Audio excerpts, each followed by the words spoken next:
आणि आपल्याला इंग्लिश येत नसलं तरी सुद्धा राज्याचं 6.5 लाख कोटींचं बजेट मांडतो युगेंद्र पवारनं त्या 6.5 लाखांमधला एक शून्य तरी लिहून दाखवावं असा टोला अजित पवारांनी लगावला होता। त्यालाही रोहित पवारांनी प्रत्युत्तर दिलंय।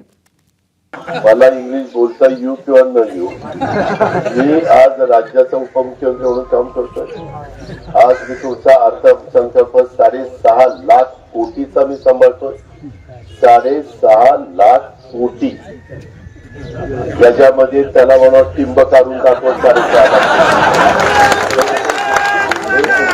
तो माझा पुतण्याच आहे, मी टीका करणंही बरोबर नाही, कारण शेवटी वास्तविक लोणी भास्करकरांनो, मी माझे लोकसभेला सुनेत्राला उभं नको करायला, माझ्याकडनं चूक झाली, मी कबूल केली।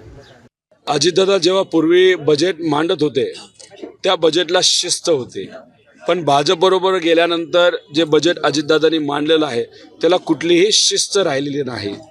इंग्लिश हा विषय एवढा महत्त्वाचा नसला, पण जेव्हा आपण तिथं फायनान्स मिनिस्टर असतो, जेव्हा आपण तिथं एखादं बजेट मांडत असतो, पूर्वी दादा हेच म्हणायचं असतं की शिस्त असणं फार महत्त्वाचं आहे। पण आज बेशिस्तपणा त्या बजेटमध्ये का आलाय तर भाजपमुळे आलाय।